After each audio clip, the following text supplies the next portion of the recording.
Devim Saraswatim Vyasam Tato Jayam Mudirayet Shrinvatam Swakata Krishna Punya Shravana Kirtana Hridayanto Stiha Badrani Vidunoti Suhritsatam Nashta Prayesha Badresha Nityam Bhagavata Sevaya Bhagavati Uttama Shloke Bhaktir Bhavati Naistiki Om Namo Bhagavate Vasudevaya Om Namo Bhagavate Vasudevaya. Om Namo Bhagavate Vasudevaya. Hare Krishna. Thank you for joining us. And I hope the audio in today's class is a little better and less problematic. We are now on the first canto. We concluded chapter 6 in the previous week. And in this week, we will continue with chapter 7. And chapter 7 of the Bhagavad Gita, the Srimad Bhagavatam first canto, is quite significant, is that the narration of Srimad Bhagavatam begins here. Until now, there was a foundation which was laid out. The foundation spoke about the origin of Srimad Bhagavatam, the necessity of Srimad Bhagavatam, gave us a clue as to what to expect in Srimad Bhagavatam, and why is Srimad Bhagavatam important in terms of the context of the fact that the author and the compiler of the entire body of Vedic knowledge was dissatisfied, and this gave him immense satisfaction. So for the last two sessions, we have been touching upon the fact that being in touch with material energy is actually the source of distress. Being in touch with material energy is the source of distress.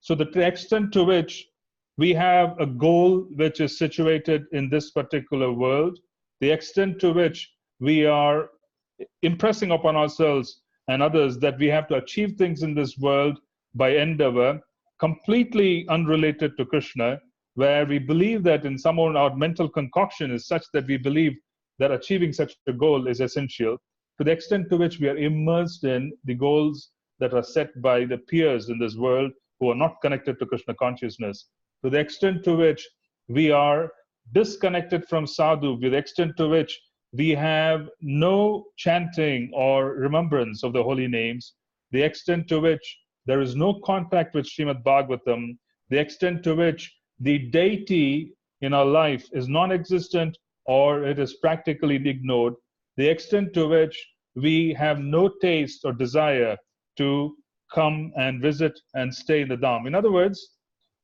from a practical perspective, when we do not have the primary goals of bhakti being in the forefront of our life, then we are in touch with material nature. Now, one may say that I have goals of bhakti in my life, but I also have many aspirations that come and go. In such a situation, the extent to which those aspirations take a front seat, the extent to which those aspirations become the driver of our life, to that extent we are in touch with material energy. Krishna is not a nitpicker. He doesn't really pick and choose and say that, okay, there goes, that's one fault of this person, there's the second fault of this person, there is the third fault of this person. He doesn't do that. He basically observes our consciousness in totality, and he takes account of our consciousness in totality and says that predominantly, despite the fact that there are other challenges, despite the fact that maybe other desires, this soul wants to come to me. So there is a predominance which is being seen. So in other words, what is it which is dominating our life and what is it which has taken a backseat? This needs to be inventoried. We really need to see, why is it that we are despondent? Are we really sad because something is not working out in life? Are we despondent and are we sad because something is not working out on devotional service? We need to examine our goals. We need to examine the cause for our becoming disenchanted with life. We need to examine and take inventory of our internal consciousness. Sometimes this task of taking inventory is extraordinarily challenging. There's nothing which can be more upsetting than looking inside our own hearts. If you were to be introspective, to look into our own hearts and are truthful enough to accept what's going on in our hearts, and if this is done on a regular basis, on a daily basis, we would go a very long way in being able to weed out things. Krishna is not a nitpicker. He is not looking at one fault or the other. He is looking at the collective base, the foundation of consciousness and the foundation of desires that is coming forth from a devotee's heart. And he is judging the devotee based on the collective aspect of his existence rather than the observing the devotee purely with the purpose of looking to see what faults could we find. So sometimes when we are finding faults with others, we are doing the opposite of Krishna consciousness. Krishna consciousness, or Krishna, or thinking like Krishna, having a consciousness which is qualitatively the same as the God, as the Lord himself, means that we also learn to accept people collectively. We learn to accept souls from a holistic point of view. We learn to accept things as what is predominating consciousness rather than nitpicking and finding fault. Fault finding necessarily is simply a matter of our sense of discrimination becoming faulty. Fault finding is a matter of our sense of discrimination becoming faulty. One needs to discriminate. But when the sense of discrimination becomes faulty, it looks around just to find what kind of fault lies around in people. This is our sense of discrimination. So what is a solution for the sense of discrimination to become faulty? How do you fix it? There are two solutions. One, engage in kirtan. This always pacifies this quality of fault finding. Quality of fault finding is where the fire, which is blazing within, goes out of control and starts finding fault, because fire is how you see. And when fire goes out of control and you start discrimination becomes fault finding, then one needs to quench that fire. The fire is quenched. The fire of fault finding is quenched. It's a devastating fire. It is quenched by kirtan. It is also quenched by coming in touch with dust while we engage in menial service. So engage in menial service and engage in kirtan. These are two extraordinarily powerful ways for us to be able to quell, quench, to subdue the fire of unwanted discrimination, because Krishna doesn't discriminate. Krishna doesn't discriminate. He is giving us as many chances as possible. He looks at us and then he says, yes, I can see 1, 2, 3, and 4, and 5 faults, but then this person is also making their best attempt in trying to come to me. So I must give them as much help as possible. This is Krishna consciousness. We want to align ourselves with consciousness which is qualitatively the same as Krishna's. So the point we want to make here is that basically we want to be able to examine ourselves and discriminate ourselves and to find out what is going on. And we should be able to take inventory on a daily basis. If we don't have the ability to focus predominantly on the goals of Krishna consciousness, then we are in touch with material energy. And if being in touch with material energy means becoming grief-stricken, it's just a matter of time where anxieties of material existence and the anxieties and the grief of material existence would fully embrace us, because that's what material energy is. Material energy, for most part, has features which can cause anxiety. It can cause grief. These are features of material energy. There can be a lot of disappointment. There can be a lot of dread which can come, fear. The fear means material existence. If you're fearful, material existence. This is exactly what it means. If you're fearful, material existence. If you experience fear, there's material existence. So basically, we spoke about these and we focused on that in the previous 2 sessions. In this particular session, we're going into chapter 7 of the first canto. It is entitled The Son of Droṇa Punished. The chapter's name is The Son of Droṇa Punished. And in this chapter, we are starting Srimad Bhagavatam. The narration of Srimad Bhagavatam is beginning. In the narration of Srimad Bhagavatam, predominantly, what is being spoken of in this chapter, I'm going to offer a chapter summary, and then we'll go deeper into some aspects of it. In this chapter, we focus on the fact that Srimad Bhagavatam attracted Sukadev Goswami. So the very famous verse, it's called the Atmaram verse, is a part of this chapter. So we'll go directly to that verse. We'll touch briefly upon the Atmaram verse, and then we will touch upon basically the symptoms of Sukadev Goswami and others. One moment, please. So how did this happen? The chapter starts with an internal meditation. Srila Vyasadeva, after receiving instructions from Sri Narad Muni is manifest and then Sri Narad Muni becomes unmanifest. Sri Narad Muni is present, and then he becomes absent from the vision of Srila Vyasadeva because he leaves that place.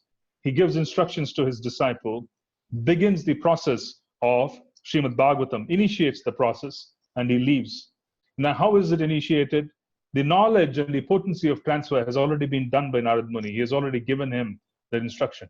Following the spiritual master's instruction to the letter gives us the ability that we can follow his instructions as well. In other words, the power to follow the spiritual master's instruction comes from merely following it. Chaitanya Mahaprabhu said, "Spread my name in all parts of the world," didn't he? He said, every part and every village, every town and village will resound with the holy names. When Mahaprabhu said that, in that particular statement, there's great potency because it's spoken by God. When a statement is being made by God, there's great potency. So that potency and the power to spread his name comes to those who are making an attempt to spread his name. If you take instructions from a superior personality, and that superior personality is connected by disciplic succession to Krishna himself, then there is a lineage of power, there's a lineage of protection that is being awarded to us. When the instructions are being followed, the power to enact those instructions is also being given. The same situation occurs when Mahaprabhu's mission, he has already said, my name would be spread in every town and village. When someone takes up that particular order and makes an attempt to spread Krishna consciousness, it will have the power of Mahaprabhu. Srila Prabhupada started in New York, and he started chanting Harinam on kartals, sitting in the park, in Tompkins Park. What is it which followed after that? There was a wildfire distribution of Harinam. People started coming, everybody started taking up. People got miraculously trained even though they didn't have a background in Krishna consciousness. And they also became carriers of Krishna consciousness, where they took this particular theology and spread it around the world. Temples were built. Scores and scores of books were distributed in different parts of the world. 108 temples were built. So much was accomplished in just 10 years. Why was this so? Where was the power? The power for this came from Mahaprabhu's instruction. Srila Prabhupada sincerely took it upon his shoulder. His Guru Maharaj gave him instructions to take it upon himself to spread the mission in the West. He took it upon his shoulder. Both instructions carry immense power because they come in the lineage. They come in the lineage which leads directly up to Mahaprabhu, to Krishna. So when he speaks, Krishna says, you do this, there's great power in it. That power comes to us when we follow instructions. Anyway, the point we want to make here is that the most important instruction which is to be understood here is that in Vyasadev's situation, Sri Narad Muni had already come. He had already instructed him to move forward. He had given instructions. The moment those instructions were given, along with the instructions of Narad Muni, Sri Narad Muni gave him blessings.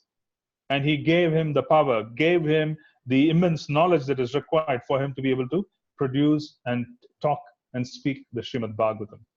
So the moment Sri Narad Muni left, Srila Vyasadeva sat down. He started internalizing and meditating in his heart.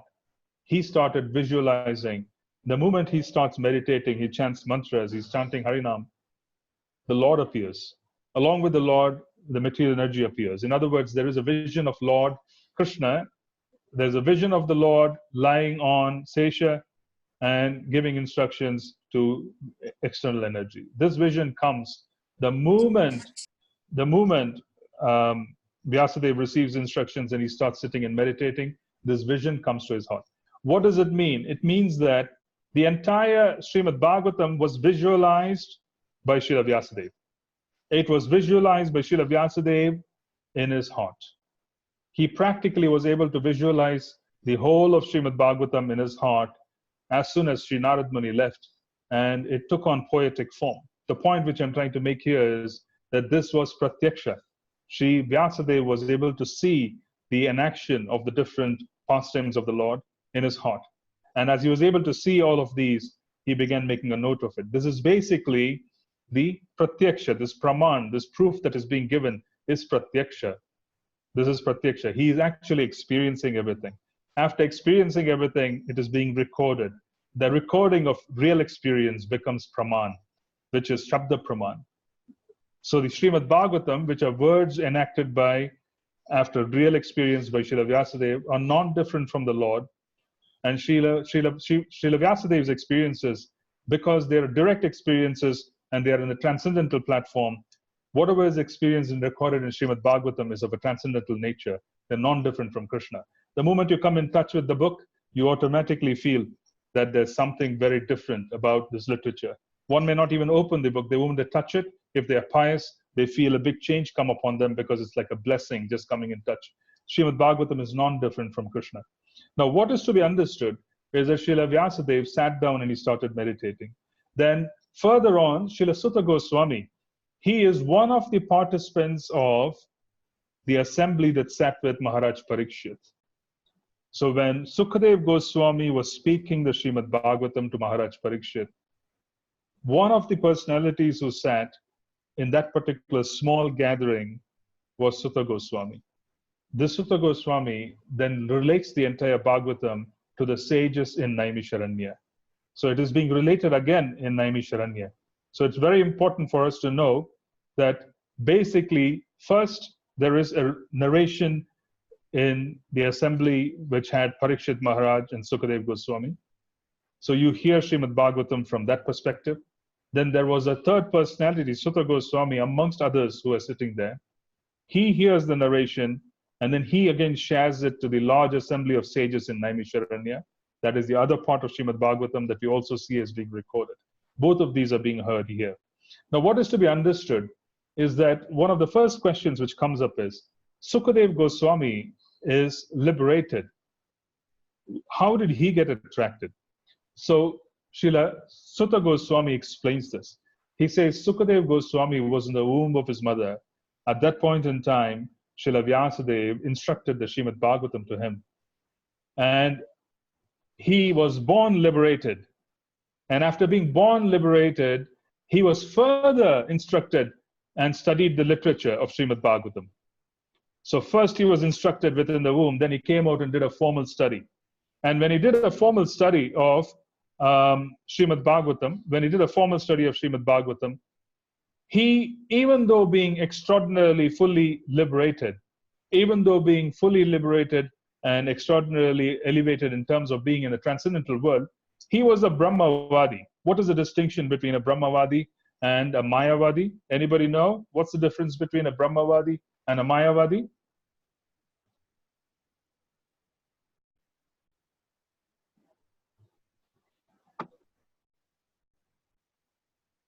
Prabhuji, Mayavadi, they don't accept a personal form of the Lord, but Brahmavadi, they do, accept the form. True. So basically, the Brahmavadi accepts the personal form, but has goals set on the impersonal form. In other words, Sukadev Goswami, while he was manifesting himself out of the womb of his mother, when he was basically in the earth, without coming in touch with Krishna's Bhagavatam fully, at that point in time when he was born, he was liberated. He was a Brahmavadi. He basically had a knowledge of Krishna's form. He had knowledge of the Lord's personal form. He was not denying the superiority of the Lord's personal form, but he was accepting that his goal is to reach impersonal Brahman. So he wanted to reach the transcendental position. He basically wanted to be liberated. He had set the goal of coming in touch with Krishna as the impersonal feature, even though he knew Krishna had a personal form. Now, this is very distinct. This is very distinct from the Mayavadi. The Mayavadi believes that Krishna's form is false and his pastimes are false. He believes that everything that is represented is false in this world except Brahman. So the Mayavadi conception is extraordinarily faulty because they reject the personal form of the Lord. The Brahmavadi conception is not faulty, it is simply a lower goal. It is like setting a lower goal post for you to achieve. So initially, before Srimad Bhagavatam was presented, you had the four Kumaras, the Kumara brothers. They were Brahmavadis. They knew about the existence of the Lord, but they were more attracted to the impersonal effulgence because they had not experienced the Lord. Sukadeva Goswami knew about the personal feature of the Lord, but he was attracted to the Brahman effulgence because he had not experienced Krishna. So Krishna was not experienced by Sukadeva Goswami in the womb of his mother. So when he comes out, and further structured instruction on Srimad Bhagavatam is being given to Sukadeva Goswami, he becomes completely enthralled and attracted to Srimad Bhagavatam and to Krishna because he becomes enthralled by Katha. He becomes enthralled, he becomes completely captured and motivated by Krishna Katha. Just by hearing Krishna Katha, he is completely motivated and he becomes a devotee. In other words, he goes from being a Brahmavadi to someone who is completely situated in pure devotion. So, what is the purpose here? The purpose that's being given here is that one who is liberated is also attracted to Krishna consciousness. Because beyond liberation, there is the concept of relationships. And being a soul, being a part and parcel of Krishna, our primary purpose is to develop a relationship. If we don't develop a relationship, then we are not really in a situation where we can experience and we have reached the goals of life. This is the meaning of saying that we're trying to approach the absolute truth. So the rasa of relationship is not experienced. So how does this happen? In the case of the four Kumara brothers, their senses come in touch with the tulsi, which is offered to the Lord at his lotus feet. They immediately get enthralled because they think, how is this possible? I'm liberated. I'm beyond the senses. How could my senses be captured by something which is distinctly material? Because a pleasant odor, a very pleasant odor, is considered to be a phenomenon which is material as much as an unpleasant odor, which is also material. So one who is liberated is not disturbed either by the pleasant odor, nor is he disturbed by the unpleasant odor. So when he comes in touch with the tulsi leaves and the sandalwood paste, which is offered to the Lord, in the normal circumstance, being transcendental, if that were to be completely distinctly material, the four Kumara brothers would have just walked past and they would have not bothered to pay any attention to that. But in this case, what is fascinating is because it is transcendental and because they are liberated, they are getting captured, but it bewilders them. It bewilders them because they are thinking, we are already liberated. How is it possible that there is an experience of a pleasant odor? There's an experience of the wonderful scent which is coming through, which is capturing one of our senses. How is it possible? Because this can't be. We are liberated. We are beyond this world. How could we be captured by anything? Then they find out that there is great truth, that the Lord's presence and the Lord's attributes and anything connected to the Lord is transcendental and can completely capture our senses and purify them and spiritualize them. In other words, a liberated soul experiences Krishna through their spiritual senses. There is no restriction. They experience Krishna through the spiritual senses. Whilst being in this body, they have the ability to have experiences which are so profound that they're able to experience Krishna whilst being in this body, if they are at that level. So the point being, if they've reached the level of prema, and if they have the ability to interact with Krishna's senses, then they have the ability to touch Krishna. They can experience the feeling of Krishna's touch upon them. They can experience, they can hear Krishna's flute being played. They can hear Krishna's flute being played because they have now reached a level of consciousness which is equivalent of being in Goloka. Because they have reached a level of consciousness which is equivalent of being in Goloka, when Krishna is playing the flute, their ears pick up the sound. They normally wouldn't be enthralled, but it is so powerful that Krishna's flute would enthrall the liberated being as well. This is one of the attributes of Krishna. He plays the flute, which captures the minds and the senses of all devotees. So this liberated soul, when they come in touch with Krishna's senses, when they come in touch with attributes of the Lord, since they are transcendental and Krishna is completely transcendental, anything which is offered to him is of the same nature. The tulsi leaves with sandalwood pulp offered to Krishna just captures their nostrils, and they become bewildered, thinking that I've spent an entire yuga, 2 yugas, 3 yugas, so many different yugas, in meditation and have transcended, what is this which is capturing me now? So they first take it as a sign of weakness, but later on due examination, they realize this is not material. What has captured me is Yoga Maya. It is not Maya. What has captured me is beyond the material world. My senses are not being captured by the material phenomenon. They're being captured by something which is beyond the material phenomenon. And they begin accepting and they start entering into devotional service. The same thing happens with Sukadeva Goswami. I'm not interested in listening to katha, which is mundane. No matter how exciting it is, it would bore you in a matter of days. There's a certain point, we call it in economics, the law of diminishing returns, is that if you start consuming something beyond a certain point, then you've reached the peak, and as a consequence, whatever else you're going to have above that is not going to give you the same level of pleasure. So it is like the gulab jamun theory or the rasgulla theory, that you can only have a certain amount. It is wonderful if you have two. If you are someone whom I know in Coventry, my friend Audarya, you can give him 4, 5, 10.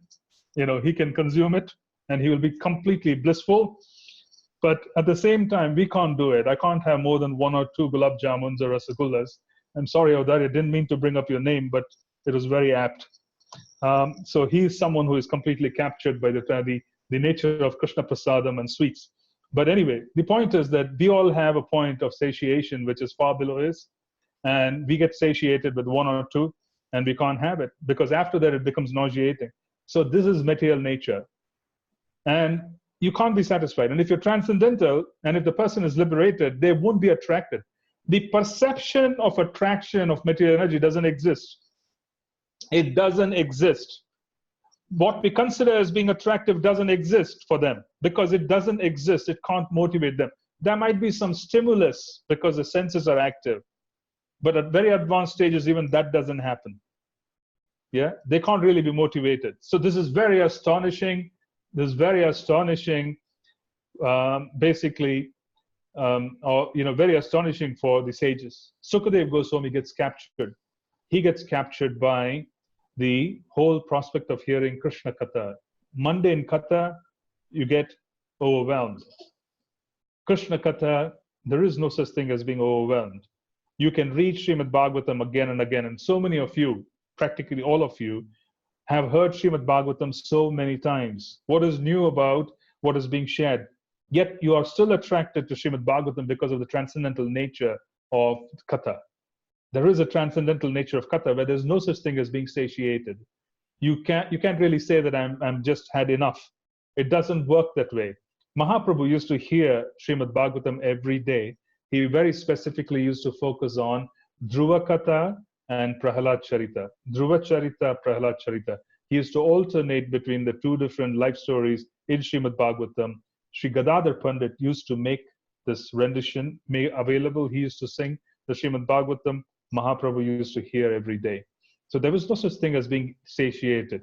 So this is the difference between what is material and what is transcendental. So there is this Atmaram verse, and the Atmaram verse basically talks about the extraordinary nature of devotional service. And the reason why this verse has taken on such importance is because this is basically distinguishing Srimad Bhagavatam from everything else. What Srimad Bhagavatam holds is far beyond the comprehension of a liberated soul even. Because even in the situation of someone who is in Braja, Krishna's dasa, servants of Krishna in Braja, cannot experience what a Saka would do. They can't experience and have the experience of someone like Sridham.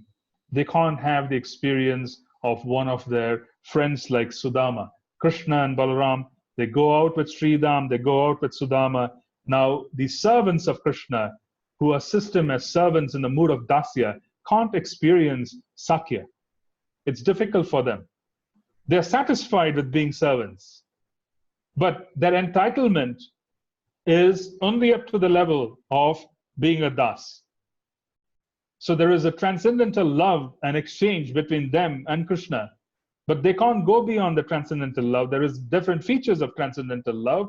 There are gradations, there are aspects and experiences They can't go beyond this. So what is experienced by dasya in Krishna consciousness cannot be experienced. The dasas cannot experience sakya. Sakya, friendship, even that, there are grades. There are different grades of sakhas of Krishna. At the highest level, I would say by proximity, in terms of confidential dealings, there is Shubal and his friends. There's Madhumangal, Shubal, these are confidential associates who accompany Krishna even when he goes to meet with Radharani and her friends. They accompany him. They have confidential relationship with Krishna. They have the ability to intervene. They have the ability to take messages from Krishna to to Srimati Radharani's friends and pass on these such very confidential messages. Krishna has such familiarity with his close friend Shubal, and that he can have this kind of an exchange with him. Now, this exchange can't be had by Sridama. Sridama is more boisterous. He is more like Krishna's friend who will pick up a stick and he would fight with Krishna. He would challenge Krishna. They would fight in real anger in Goloka. There would be stick fights. There would be stick fights where the cowherd boys have long sticks to manage the cows. They would be fighting with each other. They would compete with each other. You can see this kind of exchange amongst young boys, this kind of competition and this kind of exchange. That is Sridama. Now, it doesn't mean Sridama is not exalted or attached. I'm just wanting to say that there's a distinction between the servants of Krishna who are in Dasya. There's a distinction between the different gradations of friends of Krishna. Sridama is not as proximate and confidential as Shubal. Even though they are close friends, so there are gradations, there are certain experiences. And then comes Mother Yashoda. What she experiences in touch with Krishna is somewhat not as inclusive for the cowherd boys. The cowherd boys can't experience certain things, which the mother experienced. And then there is this whole extraordinary experience of the divine couple when they're together in terms of their associates, Srimati Radharani and Krishna. That can't be even thought of or conceived of by the servants, the friends, and the parents, because there's a complexity of extraordinary rasa and relationship that flows between the different levels of proximity to Krishna, that one level can't understand what the other level is experiencing, even though they could be satisfied. This is very important to understand. So the Atmaram verse is practically giving us an idea that what begins at liberation is simply the first step of rasa. And even in rasa, there are gradations. What we experience in sadhana bhakti is very different from what is experienced in the raga marga. What is experienced in sadhana bhakti is it allows you to relieve yourself of material nature and come to the transcendental platform and even experience servitude. But you can't experience a relationship with sadhana bhakti beyond servitude. That requires the ashakti, that requires attachment, that requires a certain level of, I would say, advancement in prema. So there are gradations in bhava, there are gradations in relationships, there are gradations amongst the different relationships of Krishna. And this is basically, it's beyond the factor of liberation. The Atmaram verse is basically saying, Sukadev Goswami is liberated. Yes, but there's so much more beyond liberation. There's so much more beyond liberation. One can't conceive of the relationship between Krishna and Radharani. One cannot conceive of Krishna's conjugal relationship.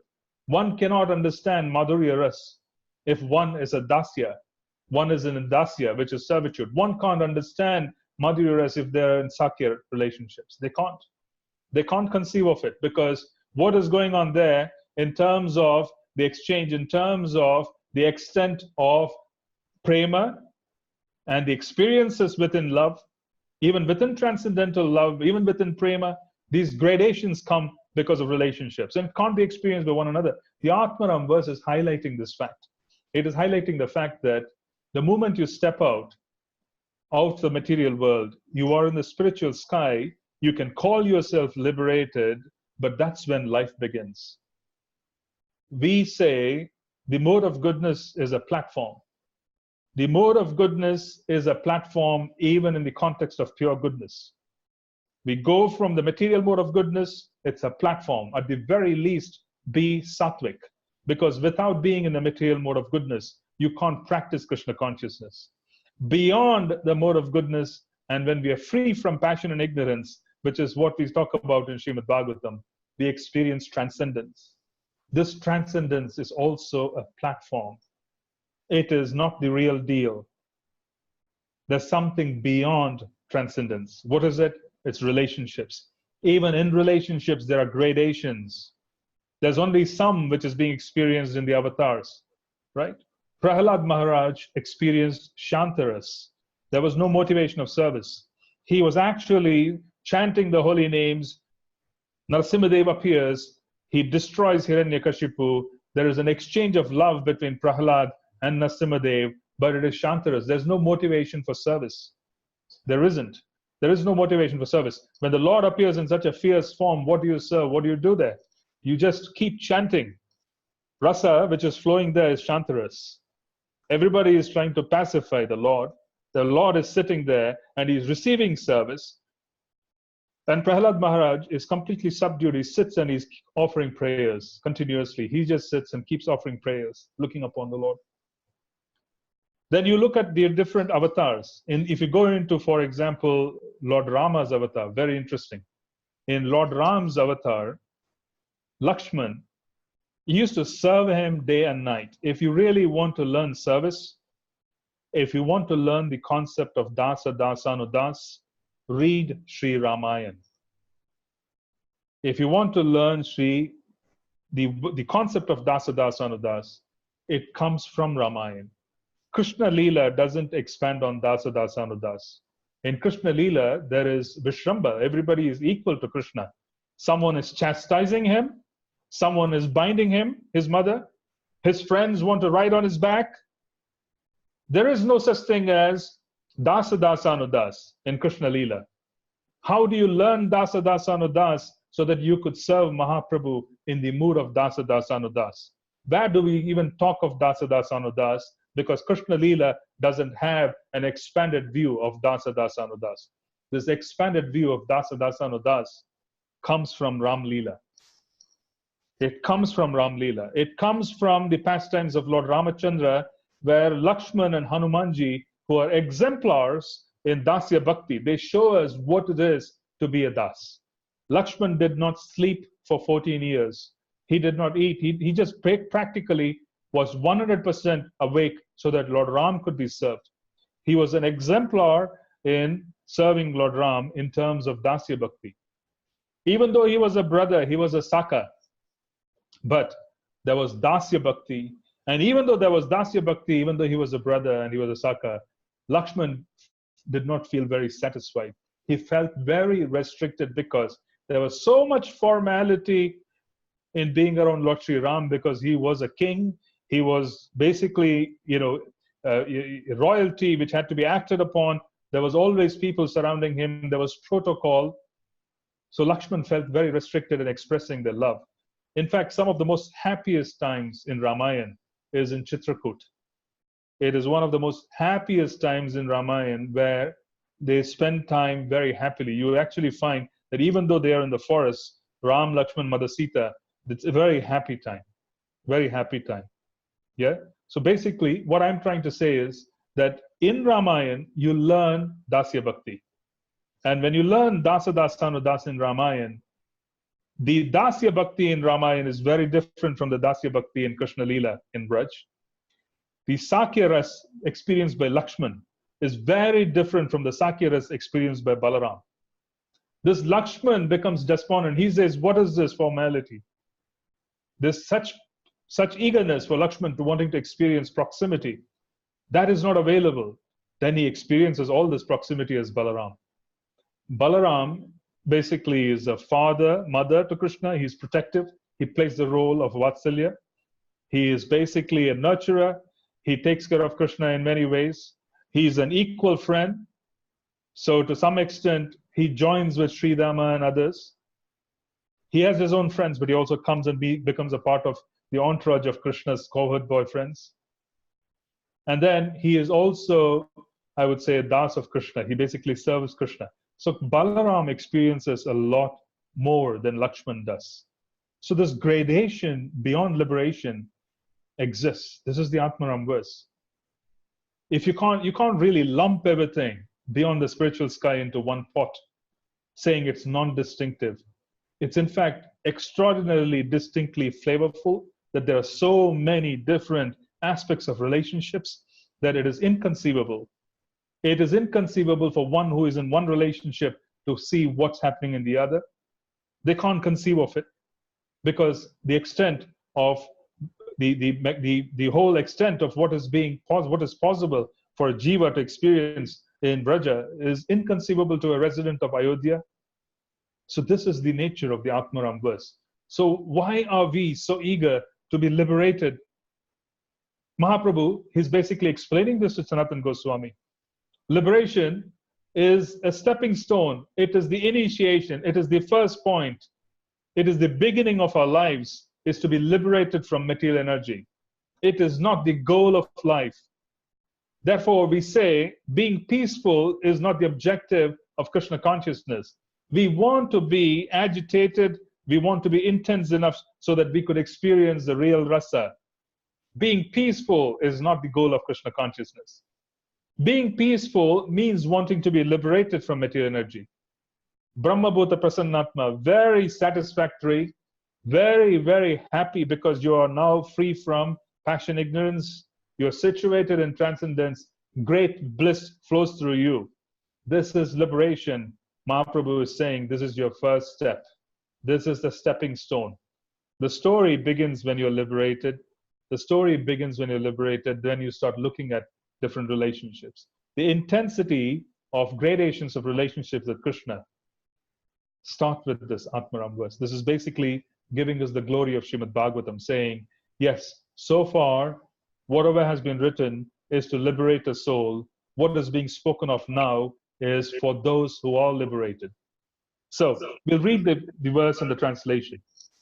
Suto vacha Atmaramascha munayo nirgrantha api urukrame kurvantya hetukim bhaktim ittam bhuta guno harihi. Sutta Goswami said, all different varieties of Atmaramas, those who take pleasure in the Atma or spirit self, especially those established on the path of self-realization, though freed from all kinds of material bondage, desire to render unalloyed devotional service onto the personality of Godhead. This means that the Lord possesses transcendental qualities and therefore can attract everyone, including liberated souls. Yeah, Krishna's qualities are such that even liberated souls are attracted. What is so astounding about this verse is the fact that this is setting the stone, saying, you are now entering into territory which is beyond the material sky. You are now entering into territory which is beyond the material sky. So if you're reading Srimad Bhagavatam, don't set goals for liberation. That's the reason why the Srimad Bhagavatam talks about being freed from material nature right in the first chapter. It talks about being freed from material nature right in the first chapter. The Bhagavatam doesn't really talk about liberation. It is talking about experiences beyond that. This is the beauty of the Atmaram verse. The Atmaram verse is considered to be quite profound because the rasa of Vrindavan that is to be experienced comes forth, and these gradations are not distinct to those who are liberated. But when they come in touch with Krishna's attributes, when they come in touch with anything to do with Krishna, we call it tadiya. When we come in touch with, let's say, a stone from Vrindavan, if one is sincere, then it will invoke all kinds of emotions in their hearts. Yeah? You should all remember that, when you sometimes receive something from Vrindavan, then it is so exciting. Just coming in touch with something from Vrindavan.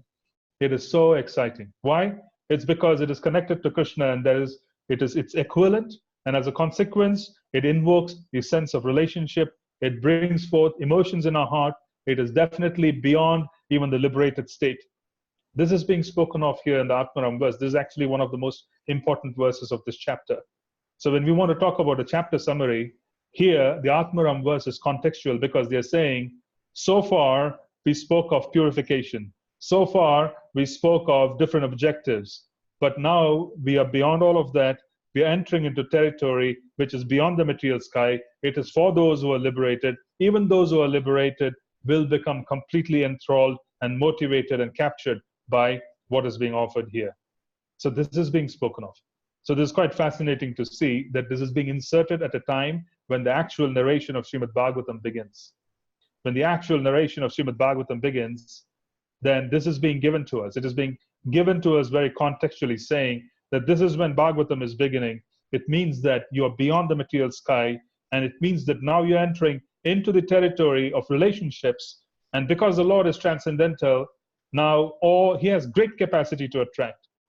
Now, how does Krishna attract devotees? Do you remember? We spoke about it several times in several classes. How does Krishna attract?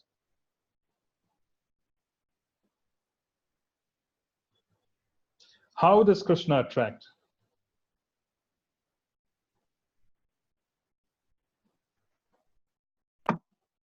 Prabhu, by his activities?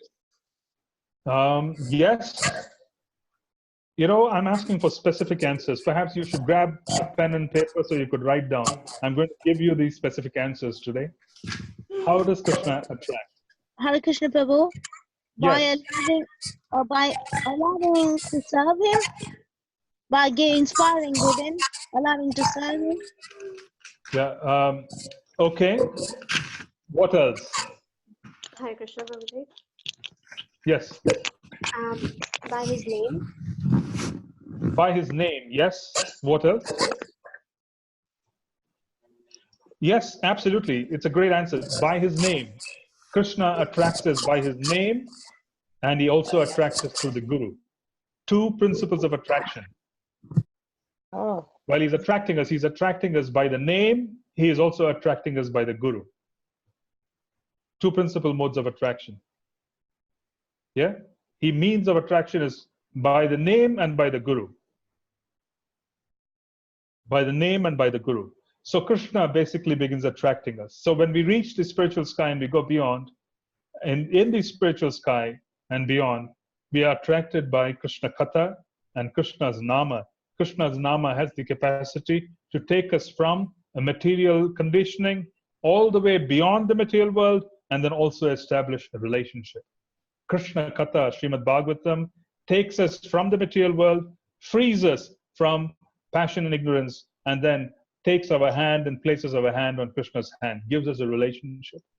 This is very important. This is the Atmaram verse. This is basically something which is super attractive even to a liberated soul. Now, let's look at further as to what else can be shared. It's actually 4 o'clock. What I will do is the coming verses talk about, it is the beginning of Srimad Bhagavatam, basically talk about the interaction of Krishna with the Pandavas.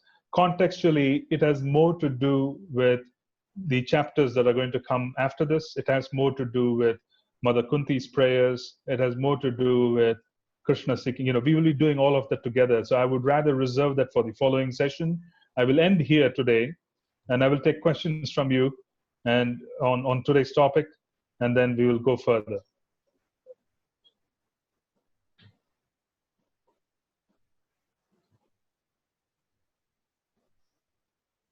Hare Krishna Prabhu. Yes, can you speak up a bit, please? Whoever it is. Sorry. Can you hear me? Yes, much better, thanks. Yeah, so you mentioned Shukadev Goswami being a Brahmavadi. I've also heard Shukadev Goswami is like Radharani's power or something. How is it that he is Brahmavadi, but also he's supposedly from Golok Vrindavan being Radharani's power? Or is it just for the sake of Leela to show that even liberated souls can become attracted? Yes, because what happens is as follows. Even though he definitely is closely connected to Nitya Leela and Srimati Radharani's, there are different accounts that he is an eternally liberated personality. He is basically Srimati Radharani's personal parrot, and as a consequence, he is very intimate with with basically the pastimes of the Lord and very, very, very conversant with Brajalila. How is he counted here to be Brahmavadi? When you first appear into the material world, when you're trying to find your way, the experiences that you have are somewhat limited. So, for example, even those who are eternally liberated, eternally connected to the Lord, when they appear on the planet, their behavior in the initial days is not quite the same as someone who is permanently a resident of the spiritual sky. So here, this is not much of an aberration. He is basically wanting to come here. He comes in touch with Bhagavatam. And the moment he comes in touch with Katha, everything is reminded and he starts his Leela. Does it make sense? It is more like he's coming in touch with something profound. If you had absolutely no grounding and nothing to do with Radharani, nothing to do with Krishna, this fire which gets lit by coming in touch with Bhagavatam immediately wouldn't happen. It wouldn't happen. It wouldn't. Yeah? Does it make sense? It is like, Yeah, you can't, yeah, it is almost like you can't light this fire. So there is need for a prerequisite for a blazing fire. And that blazing fire, which was within Sukadeva Goswami, was very muted until it came in touch with the real deal, which was Srimad Bhagavatam. Why would he be excited about this world? He was just beyond the spiritual sky. He wasn't really even responding to any stimulus of this world. The moment he comes in touch with Krishna Katha, he gets stimulated. This is when, the fire gets lit and is exposed. So the point which I'm trying to make is, being a Brahmavadi is behaviorally, before he came in touch with Krishna Katha, the moment he comes in touch with the stimulus of Krishna Katha, he is immediately reminded of his eternal position and he becomes the blazing fire that he's supposed to be. That is the other understanding that we also had to have. So his external behavior initially was one of a Brahmavadi. He wasn't a Brahmavadi by way of goals. He wasn't someone who had worked towards becoming that. He simply didn't find anything in this particular planetary orbit attractive. So he was transcendently situated, saying, I don't want to have anything to do with this world, right from the word go. But the moment he came in touch with Katha, everything about himself came out.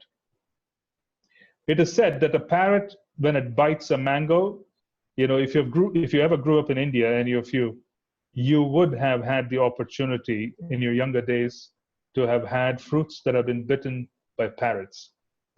In our younger days, we used to search for those mangoes, and those mangoes being raw, they used to be completely raw, would also be extraordinarily sweet if it is bitten by a parrot. It's quite extraordinary how the parrots would know how a fruit is sweet and not sweet. So the parrot's fruits, the fruit after being bitten by a parrot, or the fruit being recognized by the parrot as being tasty, as extra delicious. In a similar way, because Srimad Bhagavatam is being spoken by Sukadeva Goswami, it is being touched and spoken through the lips of someone who is a servant of Srimati Radharani. It carries an immense, immense level of sweetness simply because it comes from the mouth of Sukadeva Goswami. Okay, thank you, Prabhu. Yeah, that makes sense. Sure. It's almost as if Shukadeva Goswami gets to experience separation and meeting Krishna all over again, like as if it's Krishna's mercy being put in that situation. Exactly. There's also a saying that he never makes a mention of Srimati Radharani's name during Srimad Bhagavatam's narration, because if you had to even mention Srimati Radharani's name, he would just pass out. That was his attachment to Srimati Radharani.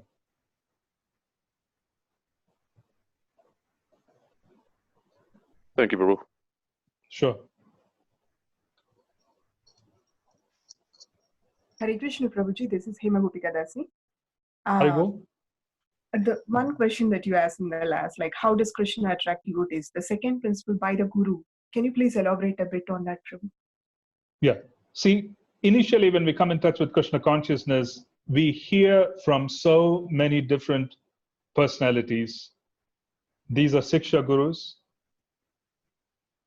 When someone is speaking, when we get attracted to that person because of their Vani, it is because Krishna is using that person to attract us. When we begin following their instructions, when we take their instructions to heart, it is because Krishna is using them to give us instructions. Amongst many such souls, one becomes a spiritual master in terms of diksha.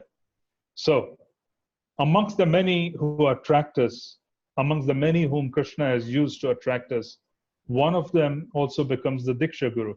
So, that principle of guru attracting us also is being seen here. Siksha and diksha gurus, they're used by Krishna to attract us. And when we get attracted to them, we're actually being attracted to them because of Krishna Katha and their personality in terms of the way they serve Krishna. And this attraction is also Krishna using them to attract us to him. And the other part is through his name, both. Thank you so much, Prabhuji. Sure.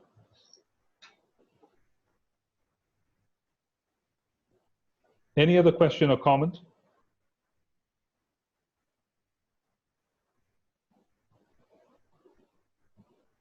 One more question, Prabhu. So, Yes. Narada entered through his breathing.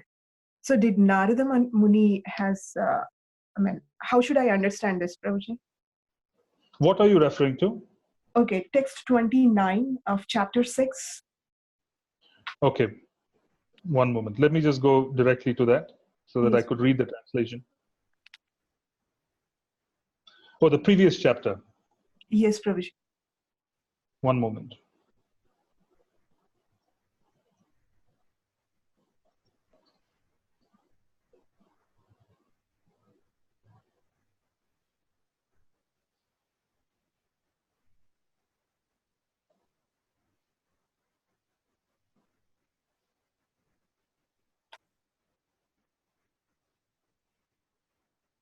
Okay.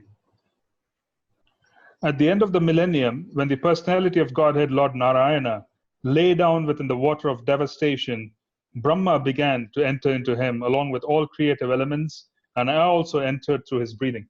See, this is Karanodakashayi Vishnu. You would have seen a picture of the Lord lying on the causal ocean with universes entering into his skin, the pores of his skin. This is basically one inward breath, and all the universes enter into the pores of his screen. When the Lord exhales, then all the universes become manifest again. They come out of the pores of his skin. So when Sri Narad Muni is talking about entering through his breathing, he's talking about the breathing process of the Lord. He is breathing in, everybody enters in. All the Brahmas enter into the body of Karanodakashayi Vishnu when the Lord breathes in. This is how Lord Brahma's life ends. This is what is being referred to in this verse. Then in the next verse, Srila Narada Muni is an transcendental personality, right? He's an eternal personality, right? So does he go to Yoga Nidra? As per this verse, Prabhu, what is this? How should I understand this? See, what is the meaning of transcendence? If someone is materially present before us in this lifetime, and when they leave this body, if they become transcendentally situated, they go back to the spiritual sky, wouldn't they be called transcendental and eternal? Because Yes. now they are a part of eternal Leela, correct? Yes. Yeah, meaning once someone becomes eternal in this lifetime, they are eternal. We don't really say they are eternal from this lifetime onwards. We use the word eternal. So we say Nitya Leela Pravishta. When a certain soul leaves his body and enters into Krishna's pastimes, they are called Krishna's eternal pastimes. And eternal, they are also entering into eternal Leela. So it is not a question of when they enter into eternal Leela. It's a matter of them entering into eternal Leela. So Sri Narad Muni, who was a maidservant's son, he was on this planet. The moment he is liberated and he enters into Krishna's Leela, he becomes eternal. He is eternal. When did he become eternal is no longer a question at all. So in that sense, what I'm saying is all these statements that are being made are basically being made of a circumstance where Sri Narad Muni basically goes from being a maidservant's son into an associate of Lord Brahma, then enters into Sri Karanodakashayi Vishnu's process, and then comes back out again. When did he come out? When did this happen? We don't know. These are all eternal. This is eternal. So for example, let me give you one more example. As we speak now, there is a possibility that there are so many different universes around in this creation. In one of the universes in this creation, the material creation, not necessarily within our universe, one of these universes, there could be a circumstance where Krishna Leela is happening. So someone who is passing away now can enter into that particular Leela and enter into the womb of a gopi who is in Vrindavan in that universe. In the earth planet in that universe. There are many different earth planets. There are many different universes. Someone leaving the body could go into the womb of a gopi in Vrindavan, in an earth planet, in the Leela where Krishna's Leela is happening. Gaur Leela could be happening somewhere.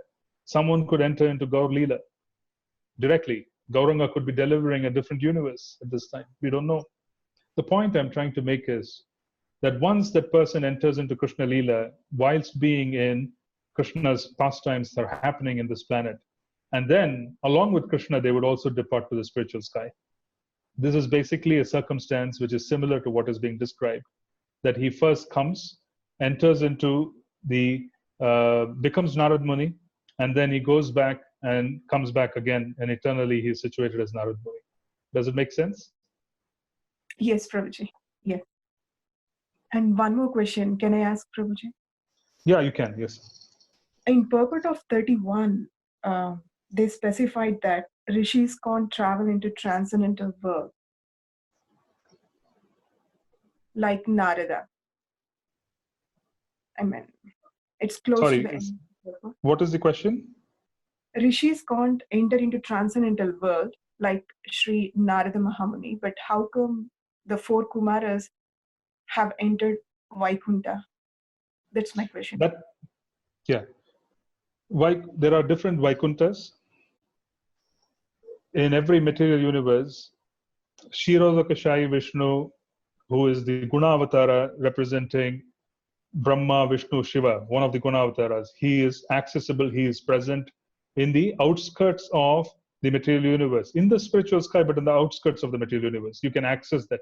Have you seen the prayers being offered by the Devas in the Kshirasagara?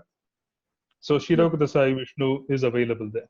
Does it make sense? So it is not so much a matter of going out to the spiritual sky. It is a matter of being able to reach that point in the material sky and beyond the material sky to be able to have a witness of Lord Vishnu who is there. Okay. Okay, Prabhuji. Thank you so much. Thank you. Sure. And then Narada Bhakti Sutras. Where is this available, Prabhu? Narada Bhakti Sutras, you can basically all our writings, the commentaries and purports of Srila Prabhupada have been drawn from Narada Bhakti Sutra. It's available. So you can search for it. You can search for it. Okay. Yeah, there is basically, I think there are writings of the glories of Sri Narad Muni written by Srila Prabhupada himself. Search for it. It should be available.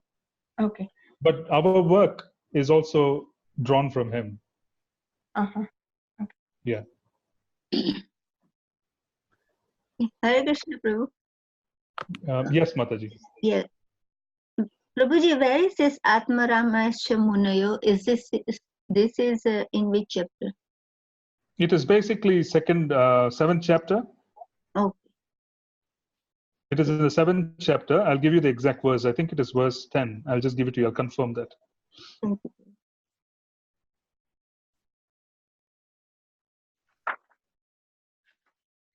Yeah, it is verse 10. 1, 7, 10. 1, 7, 10. Yeah, And that is the verse. Yeah, thank you, Prabhu. And previously, I think you said that it's also in Nectar of Devotion. Is the same? This Atmaramasya Munayo, is this verse in Nectar of Devotion as well? No. Okay, then I think I'm mistaking that one. Yeah. I might have spoken of Anyabilashita Shunyam. Oh, yeah. Karma. Yeah, maybe. Yeah, I'm confusing with that. Yeah. Thank you, Prabhu.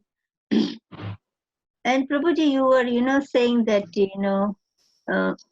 if you, to become a dasanudas, then we have to read Ramayan. But because we cannot learn from Krishna Katha. So, but usually, like in our temples, we always, in the morning classes, we discuss Srimad Bhagavatam and Chaitanya Charitamrita, but we don't actually, read or give so much importance to Ramayana.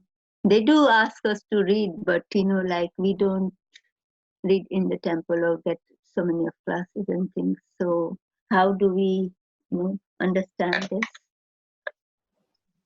Well, basically, we would want to. What I'm trying to say is that there is a celebration of Ramayana which is done in ISKCON. It is not done strictly by, I would say, other branches of Gaudiyas. They may not do Ramayana celebration. Mm-hmm. But in ISKCON, we do Ramayana celebration. The Lord, sometimes you hold, Jagannath is holding the bow and arrow. Here you have some prominent temples in Vrindavan.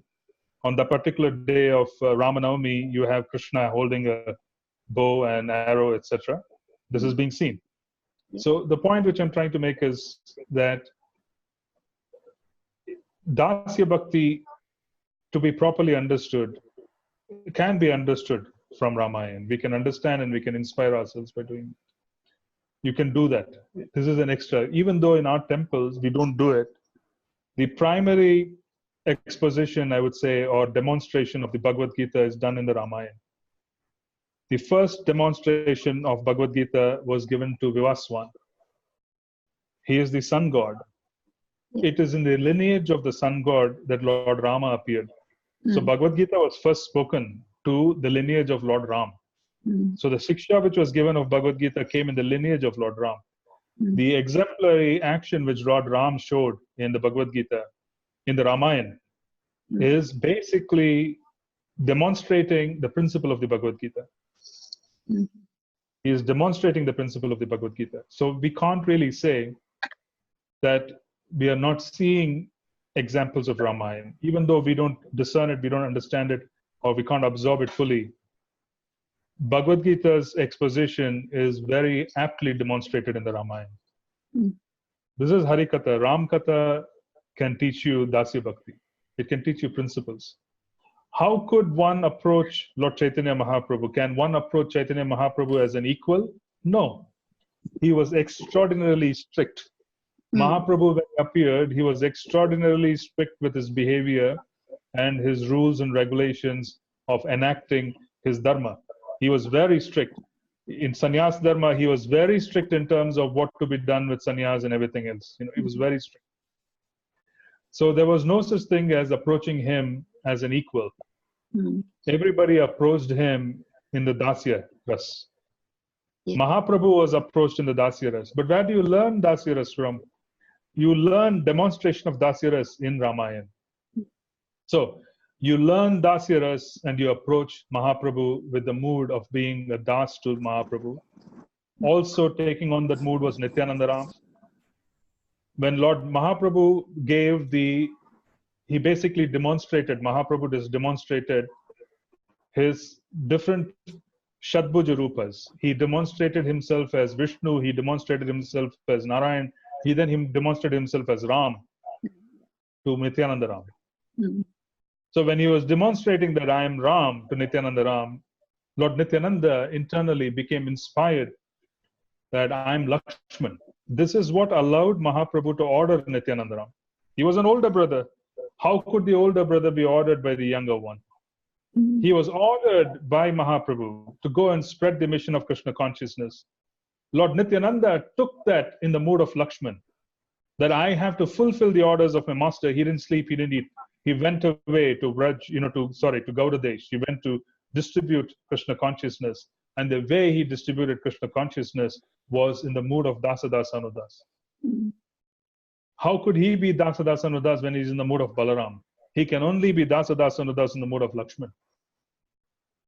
He saw Mahaprabhu. He said, okay, you are Ram. I am Lakshman. I will follow your orders to the letter. I will follow your orders to the letter. This inspiration is internal. In the mood, he goes and he distributes. The mood of Ramayana is displayed by Lord Nityananda. He goes and begs everyone, this is my master's order, please chant, please chant. How could he develop this internal emotion that Lord Chaitanya is his master? He was being worshipped as a spiritual master by Lord Chaitanya. He was being worshipped by Lord Chaitanya as an older brother. He came as Balaram.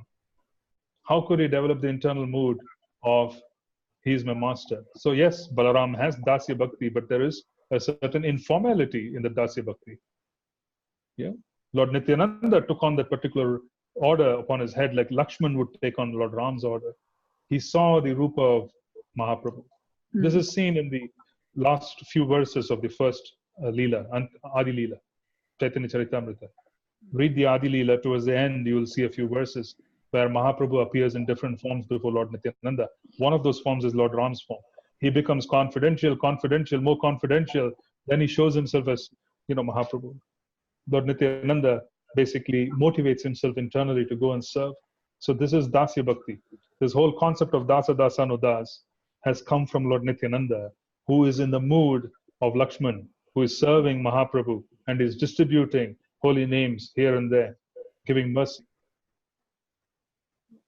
Thank you very much, Prabhu. Yeah, I heard about, Lord Chaitanya giving darshan of Shadbhuj group, isn't it?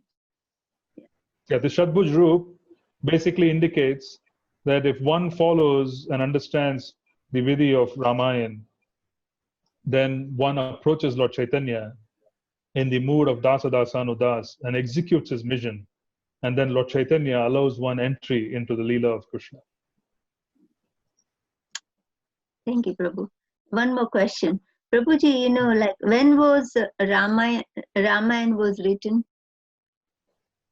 When was it written? In what sense are you asking? In terms of Like Ramayana, Valmiki Muni wrote Ramayana in that was long before. That was the Treta Yuga, yes. Because like I always had a conception that all the scriptures were written in the end of Dwapar Yuga by Vyasadeva. So, but then I thought Lord Ram came in Treta Yuga, so the Ramayana was written by Valmiki Muni. So it was Before that. Has been written before. Correct. So Ramayana was there, and then all the scriptures were written by Vyasadeva. Correct. Thank you. Sure. Hare Krishna, Prabhuji. Haribo? Prabhuji, can you please give me some reference for the book for which gives me more depth and detail about our 6 Goswamis, and then like Sukdev Goswami, about them. Like if you can suggest some books to us. Yeah. See, one thing which you can do if you want to read about. If you want to read about basically our Goswamis, there are many sources that you find, especially online. There are so many sources, but there is the what do you call it? The Sad Goswami Ashtakam. There is a Sad Goswami Ashtakam. Okay. If you carefully read Sad Goswami Ashtakam, it gives you a summary of the activities of the 6 Goswamis. Sukadev Goswami is described in Srimad Bhagavatam adequately. There are some references here and there in terms of basically, I'm not 100% sure of the references. There are Puranic references of Sukadev Goswami being Srimati Radharani's parrot, etc., etc. I don't have those references at the top of my head. But if you want to read about Goswamis, you can. There are many sources online. I can't recommend any one of them or reject any one of them because they do have some detailed information about the personalities who participated in Mahaprabhu's movement. So you can look them up. I don't have any specific reference to give you. Perhaps someone else who has come in touch with the book can mention this, because I myself have read it here and there. And there are books available in Vrindavan. There are books available, definitely. There are books available which describe the Goswamis, but they're not available within ISKCON. They're available outside of ISKCON by the different mutts. So you suggest is it okay to get it from the different mutts, or should we? You can read about it. There's nothing wrong. Okay. There's nothing wrong. Okay. What is important when you come in touch with literature outside of ISKCON is to seek clarification if you have doubts from those whom you feel you need clarification from.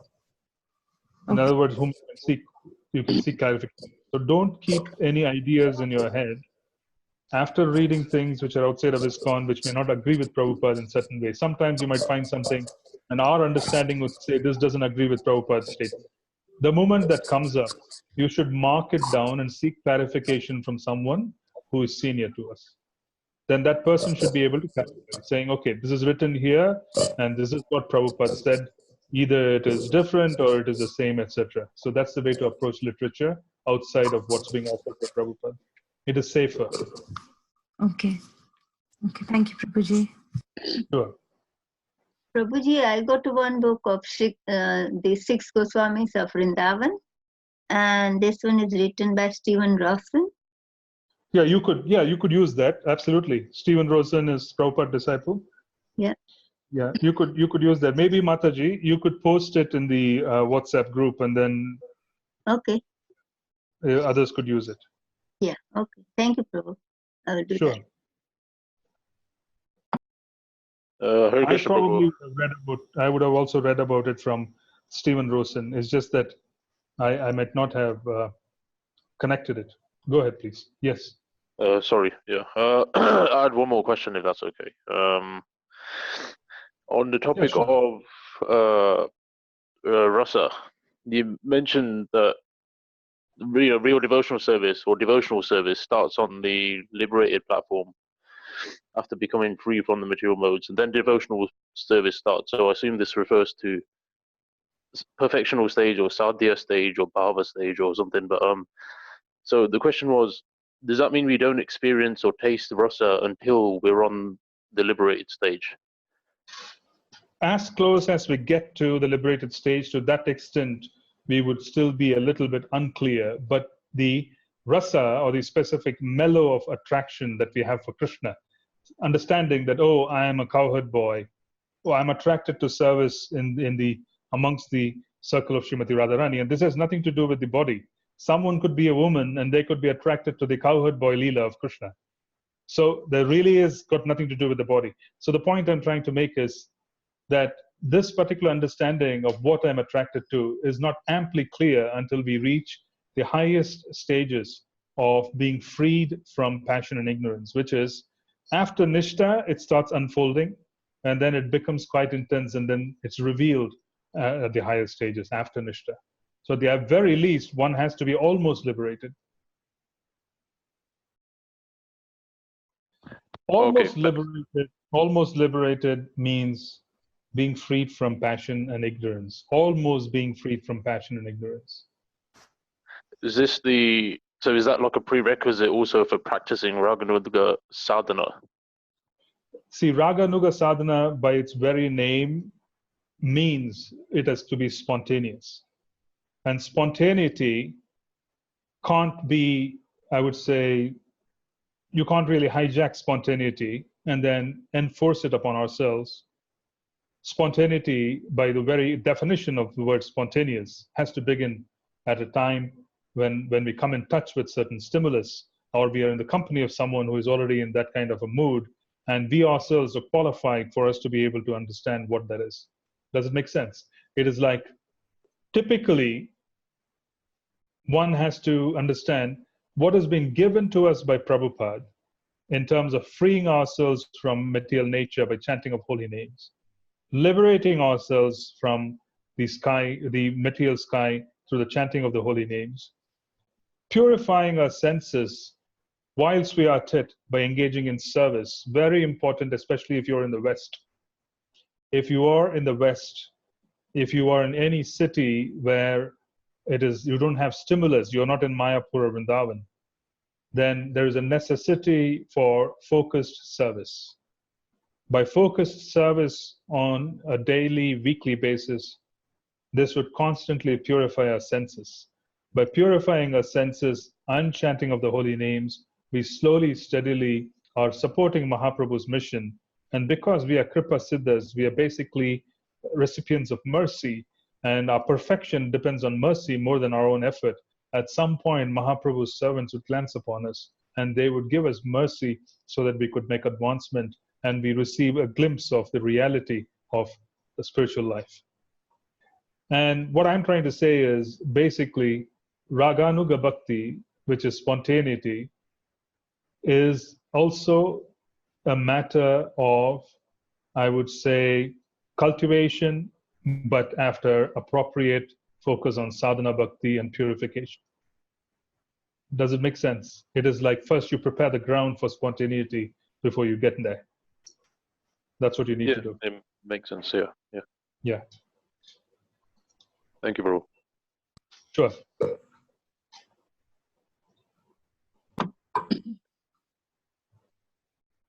Anybody else? Yeah. Yeah. Krishnavan. Prabhuji, as I was asking about Ramayana, Yeah. the Valmiki Muni's Ramayana, is it still available, or is this original is existing anywhere, or any idea? I don't have an answer, but I'm presuming yes. I'm thinking yes. It should be available. Yeah, it is. It should be available. It is available in Sanskrit because in South India, it is available in the local languages, Valmiki Ramayana. So I'm expecting that it should also be available with the translation in English. Yeah, I think Bhakti Vikas Maharaj, he has written Ramayana. So You should start with Krishna Dharma Prabhu's rendition. You can search the web, and there are PDFs available. He's written wonderfully. Krishna Dharma Prabhu. yeah, He has written Ramayana. Search for it. It's available for free on the web. okay. And also Bhakti Vikas Swami, do you think that one is also a good one? Yeah, you can read that too. Okay. These are summaries. Okay.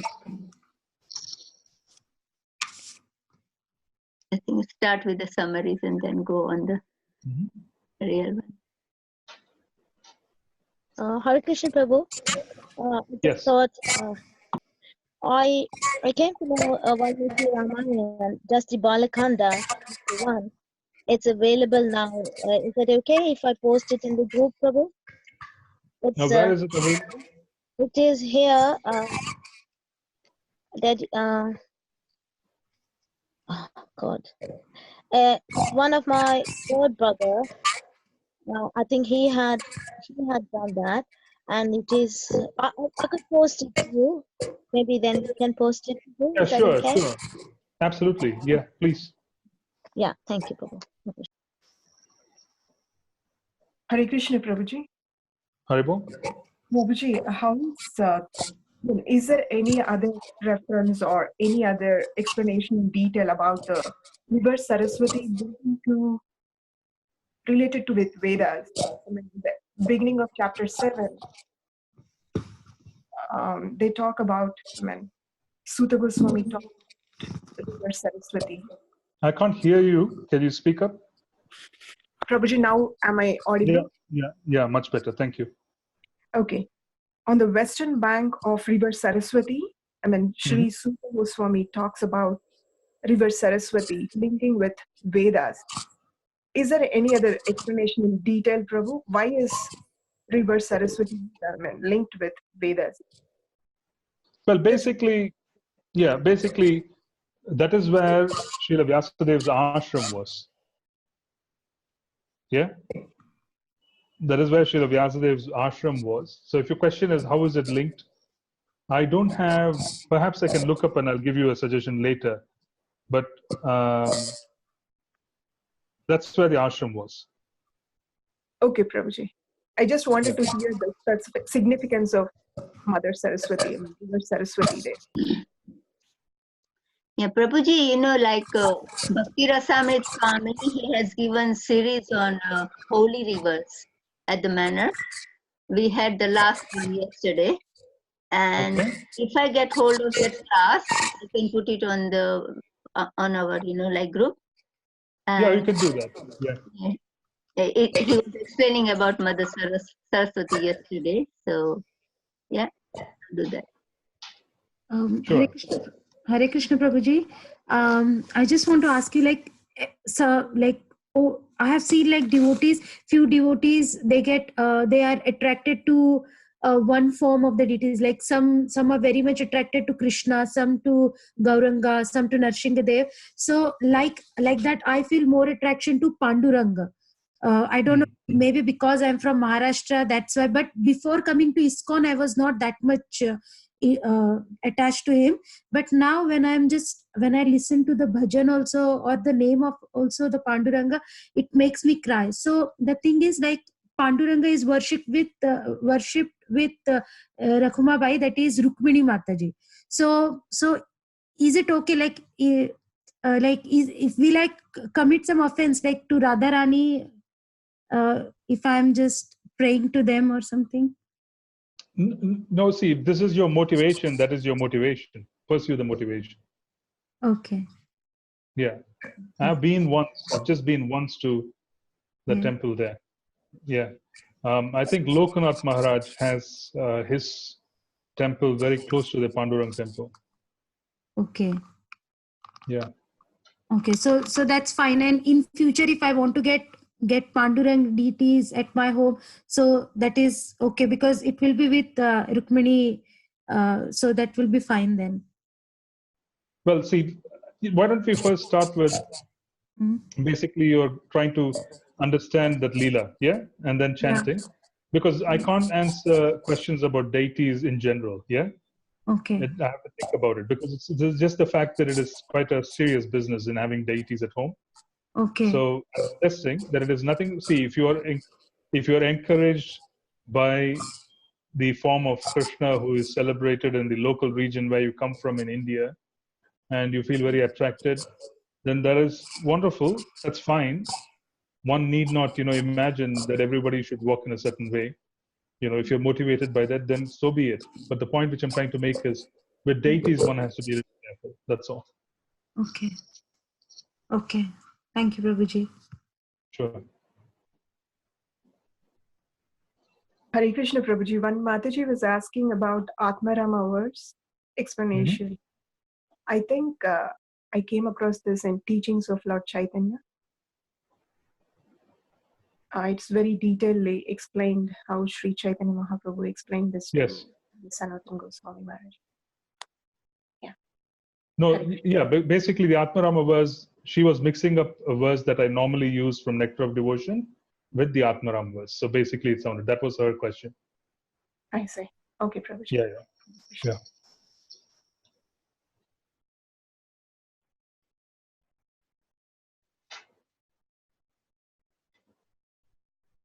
Any other question or comment? Hare Krishna Prabhu, Padmavati Nitai Mata. Yes, Mataji.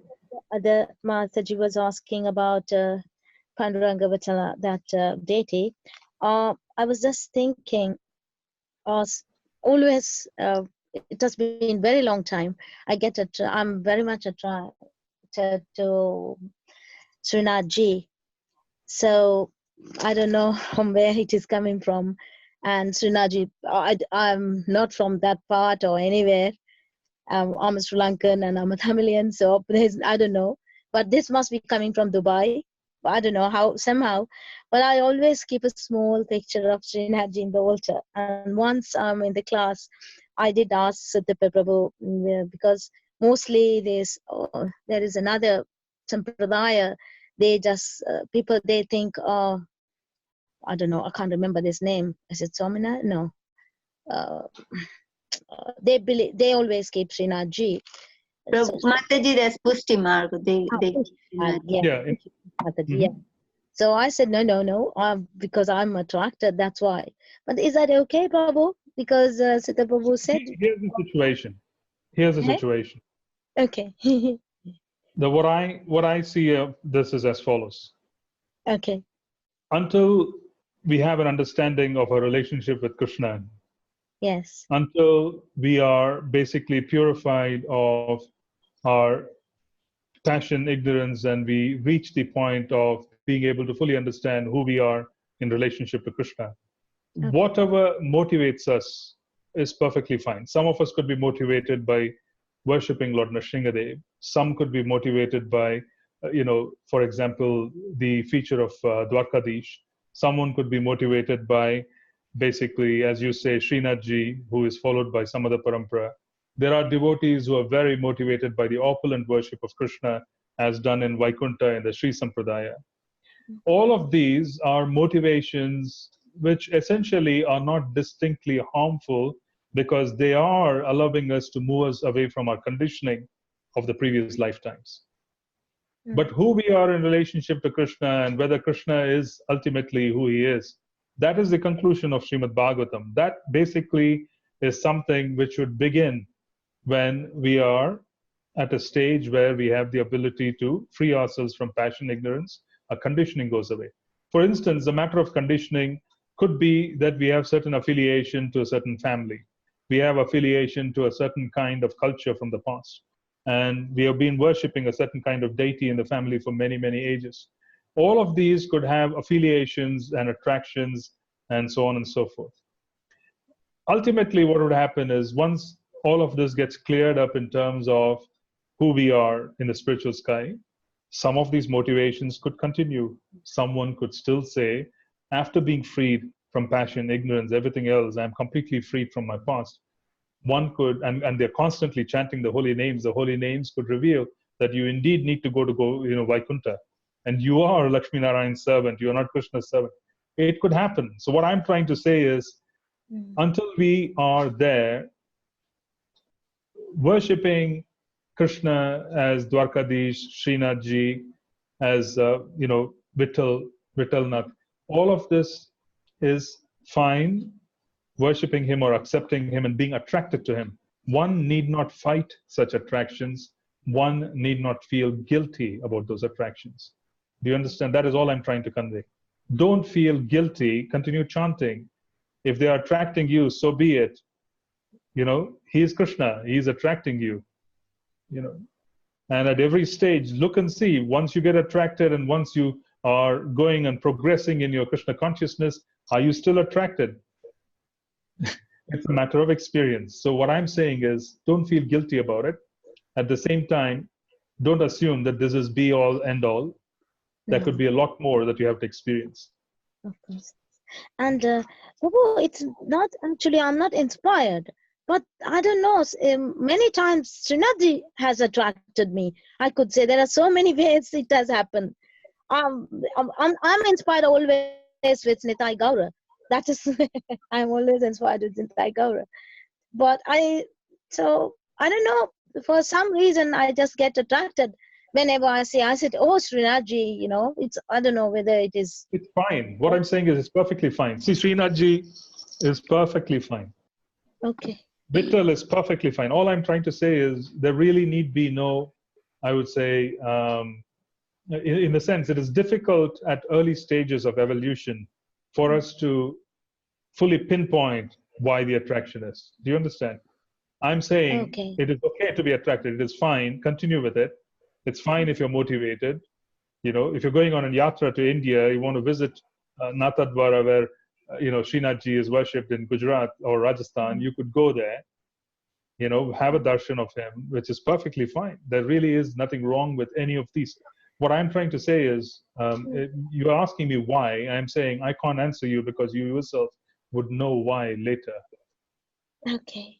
Yeah. So there is that attraction still exists. Does it exist? At a later stage, are you saying Braja Bhakti is all there is? See, there was a devotee who is not here in the planet anymore. A Prabhupada disciple. His affiliation to Harinam became such that he will not even chant Narasimha Pranam. He will only chant Mahamantra. Because he will only chant Krishna's names. He would not even chant Narasimha Pranam. He would say, let Harinam protect me. I would not even chant Narasimha Dev's name. So sometimes you will reach a point where there is complete affiliation. Yes, there is an understanding that Narasimha Dev is not different from Krishna. At the same time, sometimes his attachment to Krishna can come at later stages where you can't think of anything but Krishna. You can't think of anybody from Krishna. It's difficult. I'm just giving you an idea that if someone is attracted to a certain form of a deity, there's nothing wrong, because these are stages when we are still evolving. We don't need to reach any conclusion about it. We don't need to scientifically understand it either. Continue chanting, and when the time reaches, you'll become clear about your attractions. If your attraction indeed is to Krishna in his younger days, in the smaller age, and so on and so forth, which is how he is worshipped by the Pushti Margis. They are normally worshipping him in Gokul in his younger days. Then that is going to be revealed when you mature in your Krishna consciousness. So I'm saying nothing wrong until then to be motivated. Okay. Yeah. Thank you. Yeah, because you see, we don't want to go against nature to such an extent unless it is diametrically discouraging us from the practice of Krishna consciousness. We don't want to go against our nature. We don't want to take people from their nature either. Hare Krishna Prabhu. The one Mataji was asking about, like Lord Vichalnath. Yes. Today, coincidentally, at Manor, we had a class on CC by Panchajangri Prabhu. Yeah. And it was in CC Madhya Leela, chapter 113 to 116. And, there was a description. Lord Chaitanya went to Pandharpur. Vithoba. Yeah. So He went to Tirupati. He went to Lord Ranganath Swami. He went to the Ananta Padmanabh Swami in Kerala. The point I'm trying to say is he went to so many Vaishnava Kshetras. Yeah. And he also danced in front of Lord Shiva in Bhubaneswar. He went to the hill of Narasimhadev in Andhra Pradesh. Yeah. Simhachalam. Yeah. He went to so many places. Yeah. So the point I'm trying to make is that ours basically, it's basically a system where you don't want to fight your attractions. You don't want to feel guilty because you're not worshipping and seeing Radha Krishna deities. You don't want to feel guilty. But at the same time, coming in touch with Krishna consciousness as given by Prabhupada on a daily basis, and understanding that we don't violate anything which is strictly forbidden is all that is required until we reach the point where we are able to take this decision of whom we are attracted to. Yeah. Chaitanya Mahaprabhu, everybody knows, had a servant by name Murari Gupta Prabhu. Yeah. Murari Gupta Prabhu was an incarnation of Hanumanji. Yeah. And he told Mahaprabhu, I can never see you as Krishna. You are Lord Ram for me. I can never be affiliated to Krishna because Lord Ram's names are running through my veins. I can't really take up anything other than Lord Ram's names. His Baitak, his place of worship while he was on the planet 500 years back, that is behind our ISKCON temple in Mayapur. That is the only temple in Mayapur which has deities of Ram, Lakshman, Hanuman, Sita. The only temple in Mayapur. It is behind. And you go there, the brahmacharis and the pujaris are very simple-minded. They are very, very simple-minded, very nice devotees. It's actually a very powerful kshetra. It is between the birthplace of Mahaprabhu and our temple, our ISKCON project. It is in between these. Any other question or comment? Hare Krishna Prabhuji. So the next week we will continue with the chapter 7, or how is it, Prabhu? Yes, we will continue with chapter 7. Thank you so much, Prabhu. Hare Krishna. Hare Krishna. Okay, if there aren't any more questions, then we will end here. So thank you for joining us. And we'll meet again next week, same time, and we will continue our session. Hare Krishna.